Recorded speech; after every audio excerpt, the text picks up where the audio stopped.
Hello, beautiful people. It's another amazing week. Wow, we are so excited, and I really appreciate God for giving us a beautiful opportunity to see a new week. All right, today is another special day on couples tips. Couples tips, and we quickly want to run into our tips for today. And if you're just watching us for the first time, I am Okikiola Mercy. I'm here to give you couples tips on how your marriage can be enjoyable, not enduring. Okay, so stay with us and let's enjoy this period together. Okay, today's topic is understanding sexual expectation. Understanding sexual expectation. What is sexual expectation? Sexual expectation refers to what each partner believes or assume about intimacy in marriage, how often, when, and how it should happen. Okay? Sexual expectation refers to what each individual partner believes or assume about intimacy in marriage, how often and when, how it should happen. Okay, so we are trying to talk about intimacy today. We are talking about intimacy. So many couples never disclose or even discuss this before marriage. You see, many people go into the marriage, yes, you want to get married, you're excited, but there's something that you should discuss together. Even after the marriage, you should discuss it together. Okay, so many couples never discuss this before marriage, which later lead to misunderstanding and frustration. We have different intimacy language. We have a different way which we understand it.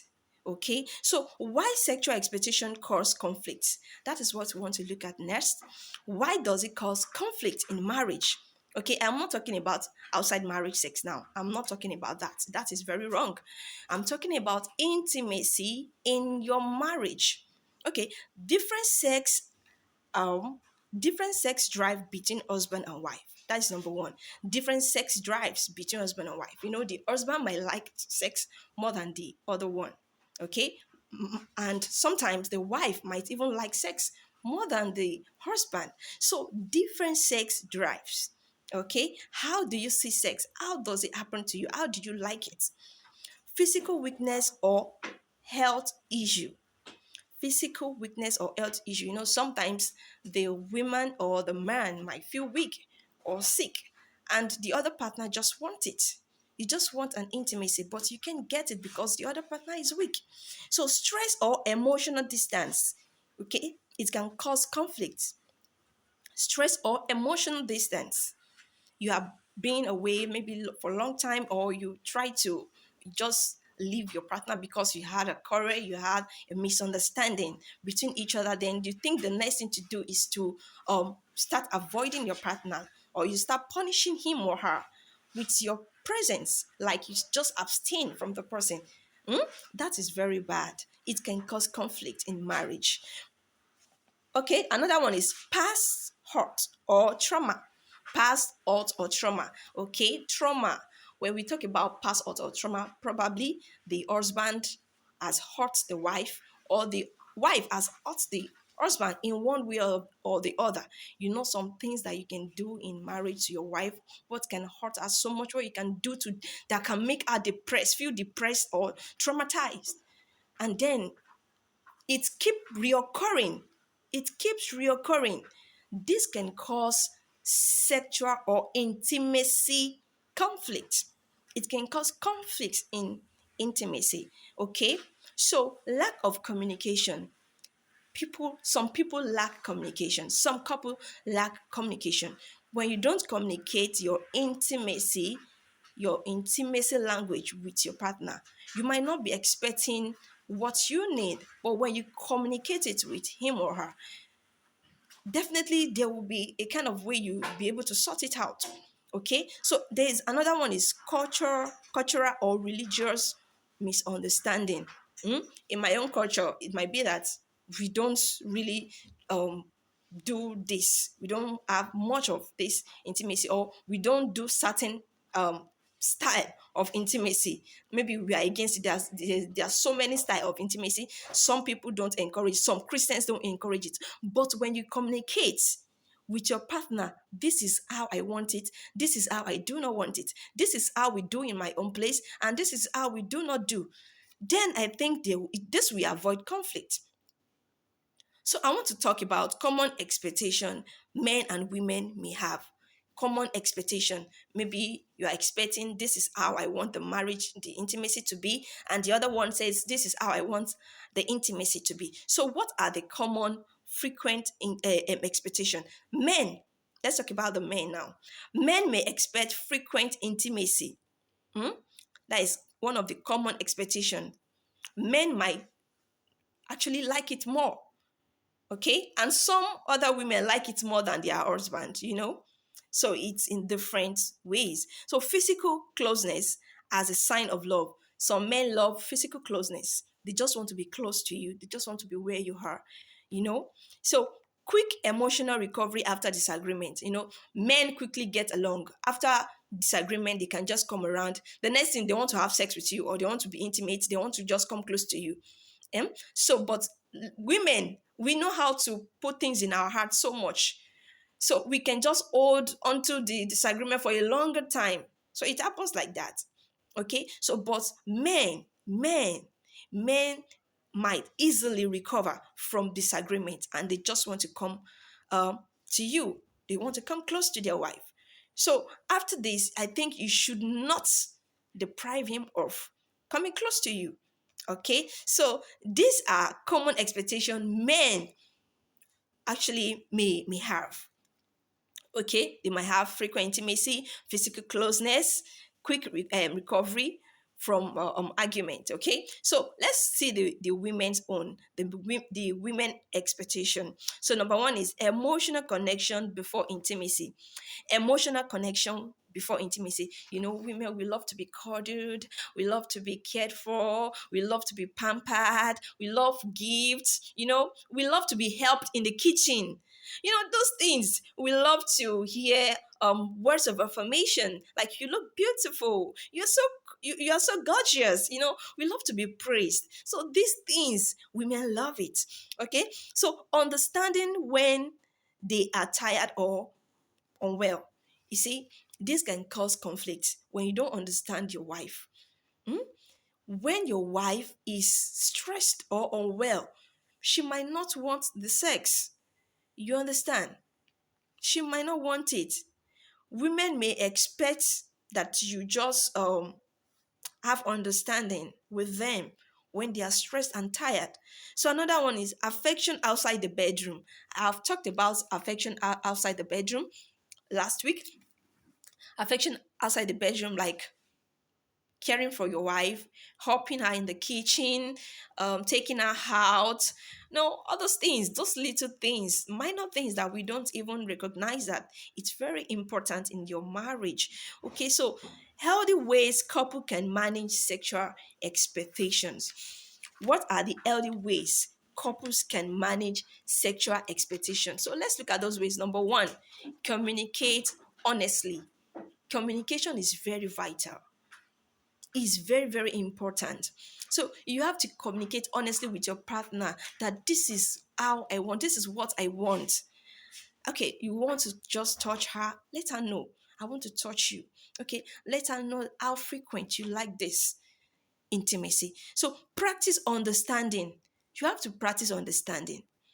You must understand your partner. You must study each other. Okay? So respect physical health.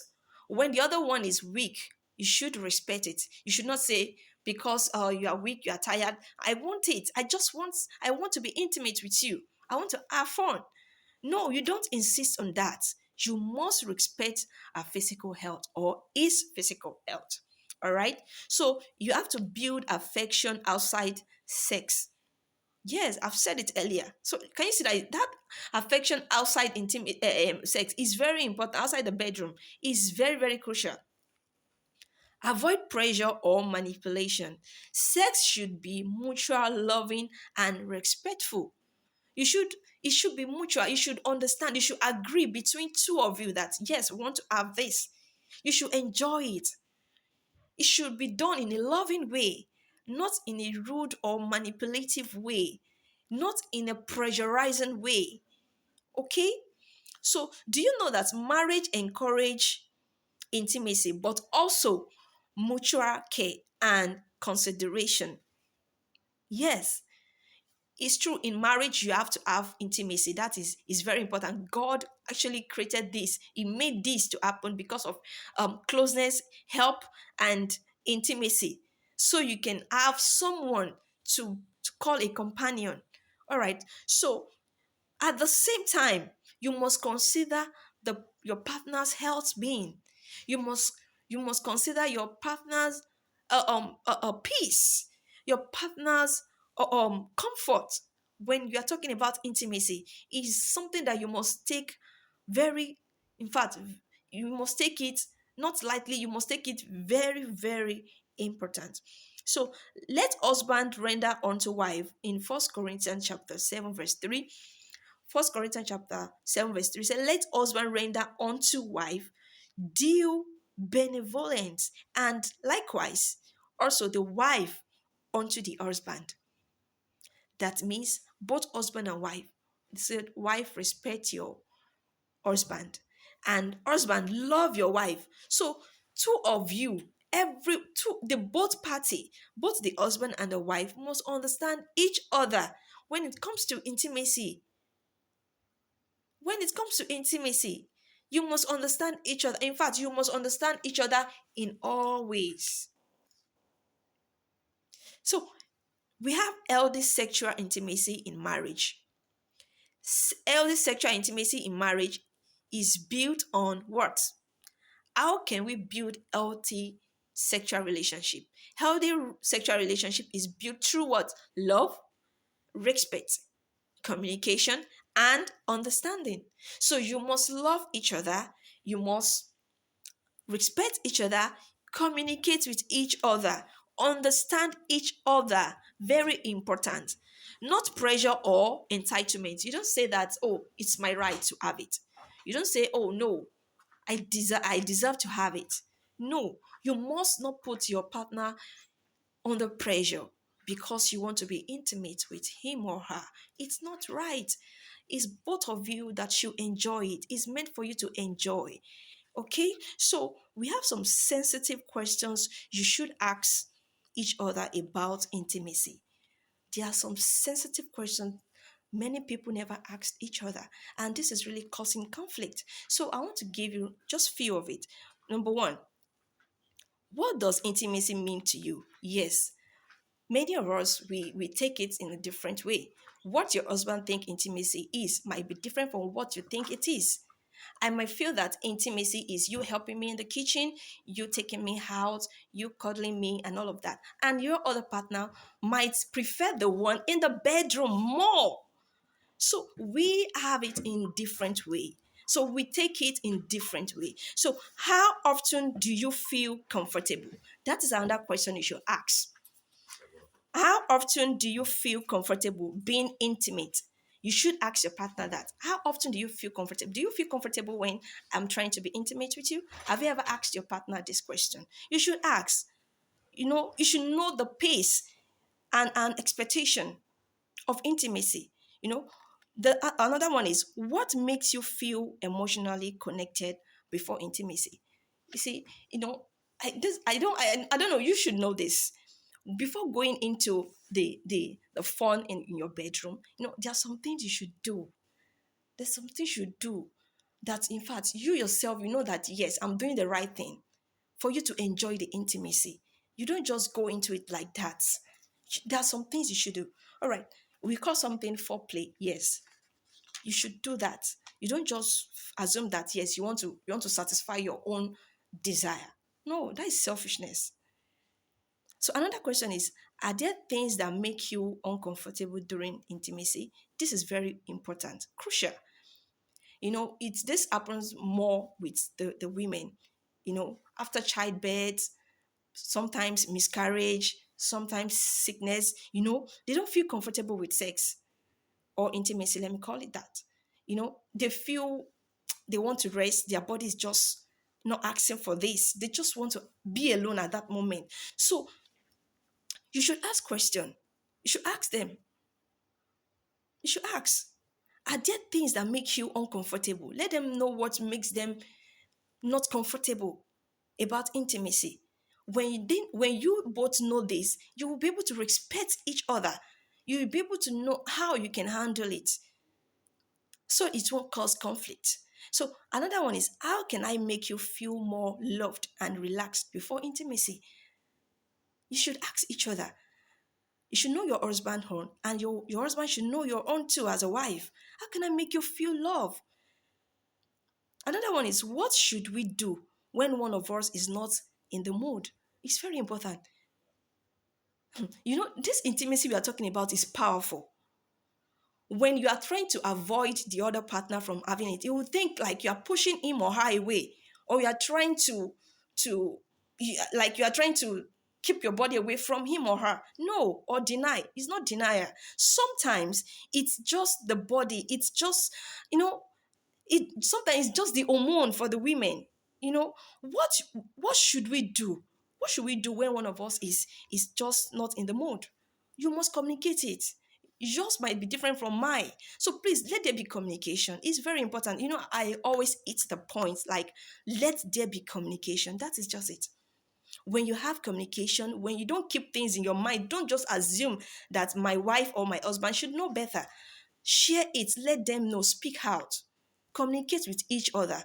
This will have, in fact, this will stop conflict. In fact, if it's not stop, it will reduce it. Communication is very vital. So the last question I'm going to give us now is, how can we keep intimacy healthy and joyful in our marriage? That is important. Ask. You can even ask a counselor.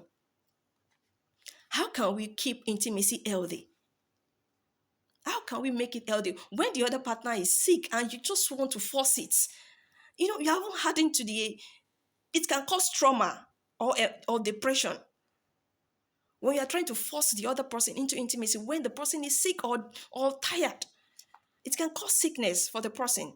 Yes, we know that intimacy is a healer. It's a healer, but sometimes it can cause hurt or harm if you don't take it in the right way.